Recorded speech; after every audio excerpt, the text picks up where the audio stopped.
अब यसमा के सोधेको छ भन्दाखेरि state the salient aspect of advance authorisation. Advance अथोराइजेसनको चाहिँ के छ भन्दाखेरि advance authorisation scheme, advance authorisation स्किमको बारेमा हामीले धेरै कुरा पढाएछौँ। तर यहाँ अब साइलेन्ट फिचर्स नै लेख्नु पर्दाखेरि चाहिँ under this scheme inputs use in the export product can be import without payment of duty. Input जुन हामीले एक्सपोर्ट प्रोडक्टमा युज गर्छौँ यसलाई हामीले इम्पोर्ट गर्न सक्छौँ विदाउट पेमेन्ट अफ ड्युटी त्यसलाई हामीले इम्पोर्ट गर्न सक्छौँ होइन, विदाउट पेमेन्ट अफ ड्युटी हामीले इम्पोर्ट गर्न सक्छौँ। Under this scheme inputs which are use in the export product can be imported without any payment of duty.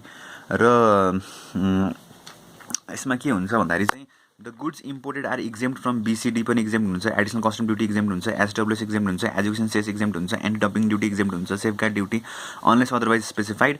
र ACD 31, 33, 35 त्यो ड्युटी फ्री, र ACD 37 र 39 चाहिँ allowed duty free up to 31 March 2020सम्म चाहिँ यो ड्युटी फ्री भनेर allow गरेको छ। IGST हो यो 37 भनेको, र 39 भनेको सेस हो।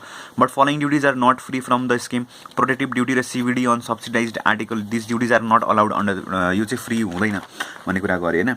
अनि यसमा अब त्यही त भनेको छ नि, यसमा अब under this scheme inputs used in the export product can be imported, input used in the export product can be imported without payment of duty होइन। Input use in can be imported without payment of duty. जुन input use हुन्छ export प्रोडक्टमा this can be imported without payment of duty, त्यही कुरा नै भन्यो होइन। यसमा अरू के कुरा भन्यो भन्दाखेरि नि यसमा अर्को चाहिँ भ्यालिडिटी पिरियडको बारेमा कुरा गरेछ।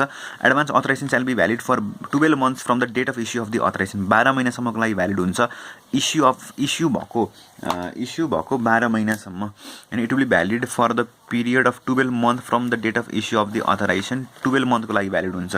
So scheme shall be valid for 12 month from the date of issue of authorisation.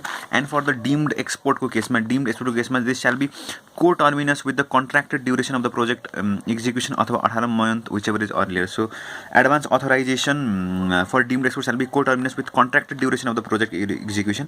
So for deemed export validity shall be contracted duration of the कति कन्ट्र्याक्ट छ होइन, अथवा 12 months from the date of the issue of the authorisation.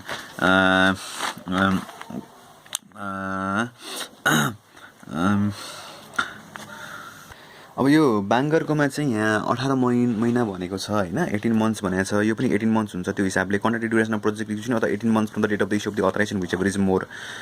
र obligation fulfil गर्नुपर्ने त हाम्रो period of fulfilling obligation under advance authorisation 18 महिना from the date of the issue of the authorisation होइन, as notified by the DGFT। र defence आइटम्सको केसमा चाहिँ 24 month from the date of the authorisation.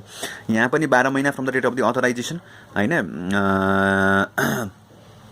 Advance authorisation कहिलेसम्म valid हुन्छ? 12 महिनासम्म valid हुन्छ from the date of the authorisation. Deemed export केसमा चाहिँ जति कन्ट्र्याक्टेड ड्युरेसन हुन्छ प्रोजेक्ट एक्जिक्युसनको अथवा 18 महिना होइन, विच एभर इज मोर। र एक्सपोर्ट अब्लिगेसनको केसमा चाहिँ period of fulfilment of the export obligation under the advance authorisation is 18 month from the date of the issue of the authorisation or as notified by the DGFT। र export obligation for the defence item is 24 month from the date of the authorisation.